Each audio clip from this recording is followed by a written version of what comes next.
திருச்சிற்றம்பலம். இன்னைக்கு நம்ம பார்க்க போகிற நாயன்மார் சுந்தரமூர்த்தி நாயனாரை அவருடைய வாழ்நாளில் பார்க்கவே கூடாதுன்னு நினச்சிட்டு இருந்தார். அந்த அளவுக்கு சுந்தரமூர்த்தி நாயனார் மேலே கோபமாக இருந்தார்.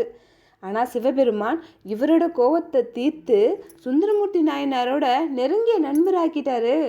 யார் அந்த நாயன்மார், எதுக்காக சுந்தரமூர்த்தி நாயனார் மேலே அவ்வளோ கோபமாக இருந்தாருன்னு இப்போ பார்க்கலாமா?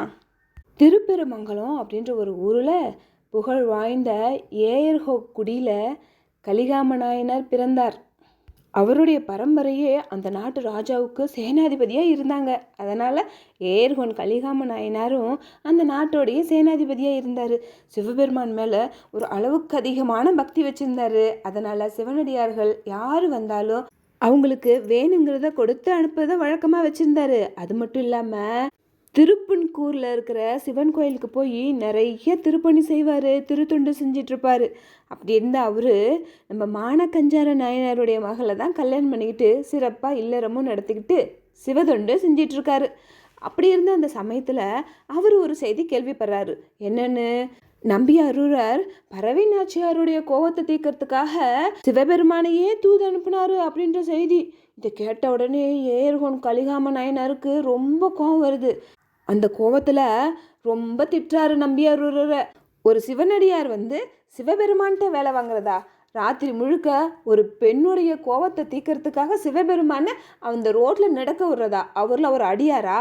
அவரை என் வாழ்நாளில் பார்க்கவே கூடாது அப்படின்னு எப்போ பார்த்தாலும் நம்பியாரூரரை திட்டிகிட்டே இருக்கிறாரு. இந்த செய்தி நம்பியாரூரருக்கு தெரிய வருது. நம்பியாரூரரும் நம்ம செஞ்சது தப்பு தான், ஆனால் சிவபெருமானை தவிர வேற யாராலையும் இந்த பிரச்சனையை தீர்க்க முடியாதுங்கிறதுனால தானே அவர்கிட்ட உதவி கேட்டோம். இருந்தாலும் நம்ம பண்ணது தப்பு தான். அதனால தான் சிவனடியாராகிய ஏயர்கோன் கலிகாமருடைய கோவத்துக்கு ஆளாயிட்டோம். எப்படியாவது அவர் நம்மளை புரிஞ்சுக்கிட்டா பரவாயில்ல அப்படின்னு நம்பியாரூர் மனசில் நினச்சிக்கிட்டு கோவிலுக்கு போய் சிவபெருமான்கிட்ட வேண்டி விண்ணப்பம் செய்கிறாரு. ஏர்கோன் கலிகாமர் என்னையும் புரிஞ்சுக்கணும், அவர் என் மேலே இருக்கிற கோபம் சரியாயிடணும் அப்படிலாம் வேண்டிக்கிறாரா. சிவபெருமான் என்ன பண்ணுறாரு, உடனே ஏர்கோன் கலிகாம நாயனாருக்கு சூளை நோயை கொடுத்துட்றாங்க. அவரால் வலி தாங்க முடியல, வயிற்று வலி, ரொம்ப கஷ்டப்படுறாரு. இறைவனை போற்றி வணங்கும் பொழுது சிவபெருமான் கலிகாமருக்கு காட்சி கொடுத்து, உன்னை வாட்டி வதைக்கிற இந்த சூளை நோய் நம்பியாரூரர் வந்து தீர்த்து வைப்பாரு அப்படின்னு சொல்கிறாரு. இதை கேட்ட உடனே அவருக்கு இன்னும் கஷ்டமாக இருக்குது. ஏற்கனவே வயிற்று வலியில் கஷ்டப்பட்டுட்டு இருக்கிற அவருக்கு சிவபெருமான் சொன்ன இந்த செய்தியை கேட்ட உடனே இன்னும் ரொம்ப மன கஷ்டப்படுது. என்னது, என் பரம்பரையே வழி வழியாக உங்களை வணங்குற பரம்பரை. அப்படி இருக்கும் பொழுது உங்களால் தீர்க்க முடியாத இந்த வயிற்று வலியை அன்னி வலியே போய் ஆட்கொண்ட அந்த வன் தொண்டர் வந்து தீர்த்து வைப்பாரா? எனக்கு தேவையே இல்லை, அவர் தீர்த்து வைக்கணுன்ற அவசியமே இல்லை, நான் இந்த வயிற்று வலியோட இருந்துட்டு போகிறேன் அப்படின்னு புலம்புறாரு. சிவபெருமானும் மறைஞ்சிட்டாரு. கோபத்தில் இருக்கிறார் இப்போ ஏர்கோன் கலிகாமர். சிவபெருமான் சொன்னதையே நினச்சி பார்க்குறாரு, ரொம்ப கஷ்டப்படுறாரு.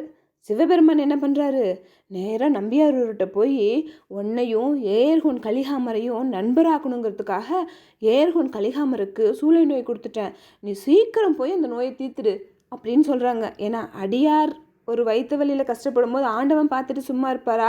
அதனால தான் உடனே நம்பியாரூர்கிட்ட போய் நீ சீக்கிரம் போய் அவருடைய வயிற்று வலியை தீர்த்து வை அப்படின்னு சொன்னார். நம்பியாரூரும், இறைவா என்னுடைய வேண்டுதலை எடுத்துக்கிட்டு என்னை புரிஞ்சுக்கிறதுக்காக நீங்கள் ஏர்கோன் கலிகாமருக்கு சூளை நோய் கொடுத்தீங்க, நான் உடனே போய் நான் சரி பண்ணிடுறேன் அப்படின்னு சொல்லி இறைவனை வணங்குறாரு.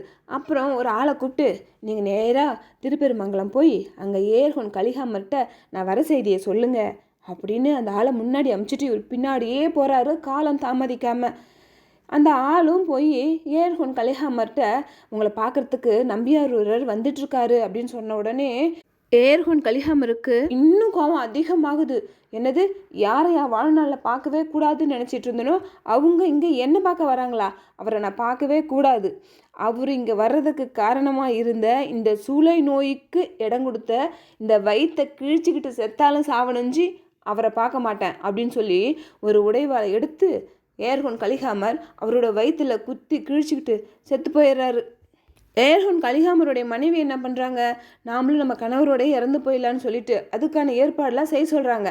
அந்த நேரமாக பார்த்து நம்பியாரூரர் பக்கமாக வந்துட்டாரு அப்படின்ற செய்தி ஏர்கோன் கலிகாம நாயனாருடைய மனைவிக்கு தெரிஞ்ச உடனே அவங்களும் சிவனடியாராகிய மானக்கஞ்சார நாயனாருடைய பொண்ணு தானே, அதனால் சிவனடியாராகிய நம்பியாரூரர் வரும்போது இங்கே நடந்தது எதுவும் தெரிவிக்காதீங்க, அவர் நல்லா வரவேற்கணும், அவர் வந்துட்டு போகட்டும், அப்புறம் ஆக வேண்டிய வேலையை பார்க்கலாம் அப்படின்னு சொல்லிட்டு இப்போ நம்பியாரூரரை வரவேற்கிறதுக்கு ஏற்பாடு பண்ணுறாங்க. நம்பியாரூரர் ஏர்ஹோன் கலிகாம நாயனருடைய வீட்டுக்கு வந்ததும் அவரை சிறப்பாக கவனிக்கிறாங்க, அப்படி வரவேற்கிறாங்க. ஆனால் நம்பியாரூரர் ஏன் இப்படி இதெல்லாம் பண்ணி காலத்தை தாமதம் பண்ணிகிட்ருக்காங்க? ஏற்கனவே அவர் தான் வயிற்று வலியில் ரொம்ப கஷ்டப்படுறாருல்ல, நம்ம அவருக்கு குணப்படுத்துறதுக்கு தானே வந்தோம், அவரை போய் சீக்கிரம் பார்த்தா பரவாயில்ல அப்படின்னு நினச்சிட்டு அங்கே இருக்கிறவங்க கிட்ட, நான் இப்போ ஏர்ஹோன் கலிகாமரை பார்க்க தான் வந்தேன், அவர் இருக்கிற இடத்துக்கு என்னை கொஞ்சம் கூட்டு போகிறீங்களா அப்படின்னு கேட்கும்பொழுது, ஏற்கனவே ஏர்ஹோன் கலிகாமருடைய மனைவி இங்கே நடந்தது எதுவும் நம்பியாரூருக்கு தெரிய வேணாம் அப்படின்னு சொல்லி இருந்ததுனால அங்கே இருக்கிறவங்க எல்லாமே ஏர்ஹோன் கலிகாமர் வயிற்று வலியால் கஷ்டப்பட்டாரு தான், ஆனால் இப்போ அவருக்கு சரியாயிடுச்சு, அவர் படுத்து தூங்கிட்டு இருக்காரு, அதனால் அவரை தொந்தரவு பண்ண வேண்டாம் அப்படின்னு சொல்கிறாங்க. விடுறதா இல்லை நம்பியாரூரர், பரவாயில்லங்க, அவருக்கு சரியானாலும் பரவாயில்ல, நான் இவ்வளோ தூரம் வந்துட்டேன், அவரை பார்த்துட்டு தான் நான் போவேன் அப்படின்னு இவரும் பிடிவாதமாக சொல்கிறாரு. அப்புறம் வேறு வழியே இல்லாமல் அங்கே இருந்தவங்க நம்பியாரூரரை ஏர்ஹோன் கலிகாமர்கிட்ட கூட்டிகிட்டு போகிறாங்க. அங்கே போய் இப்போ நம்பியாரூரர் ஏர்ஹோன் கலிகாமரை பார்த்தா அப்படியே கத்தியால் குத்துப்பட்டு குடல் சரிய ரத்த வெள்ளத்தில் கிடக்கிறாரு ஏர்ஹோன் கலிகாமர். இதை பார்த்த உடனே நம்பியாரூரர் இன்னும் ரொம்ப கஷ்டப்படுறாரு. நம்மளால தான் இவருக்கு இப்படி ஒரு நிலைமையா, நம்மளால ஒரு சிவனடியாரோட உயிரே போயிடுச்சா, இதுக்கப்புறம் நம்ம உயிரோடு இருக்கக்கூடாது அப்படின்னு சொல்லிட்டு அவரும் ஒரு வாளை எடுத்து அவரோட வயிற்ற குத்த போகிறாரு. அப்போ சிவபெருமானுடைய அருளால் ஏர்ஹோன் கலிகாமருக்கு உயிர் வந்துடுச்சு. ஏர்ஹோன் கலிகாமர் எழுந்திரிச்சு போய் கெட்டியமாக நம்பியாரூருடைய கையை கெட்டியமாக பிடிச்சிக்கிறாங்க. இப்போ உங்களை பற்றி நான் புரிஞ்சுக்கிட்டேன், அடியாருக்கு ஒரு கஷ்டம்னா அவங்க உயிரையும் கொடுக்க தயங்க மாட்டீங்கன்னு இப்போ எனக்கு நல்லா தெரிஞ்சிடுச்சு அப்படின்னு கட்டி பிடிச்சிக்கிறாங்க. ஏர்ஹோன் கலிகாமர் நம்பியாரூரரை வணங்குறாங்க, நம்பியாரூரர் ஏர்ஹோன் கலிகாமரை வணங்குறாங்க. இப்போ 2 பேரும் நண்பராயிட்டாங்க. ஏர்ஹோன் கலிகாம நாயனார் வீட்லேயே நம்பியாரூரர் தங்கி இருந்து பக்கத்தில் இருக்க சிவஸ்தலங்களை எல்லாம் போய் தரிசனம் பண்ணிட்டு வராரு. அப்புறம் 2 பேரும் திருப்பன்கூருக்கு போய் அங்கே இறைவனை வணங்கும் பொழுது நம்பியாரூரர் அந்த நாளன் அப்படின்ற தொடங்குற ஒரு திருப்பதியத்தை பாடி வணங்குறாரு.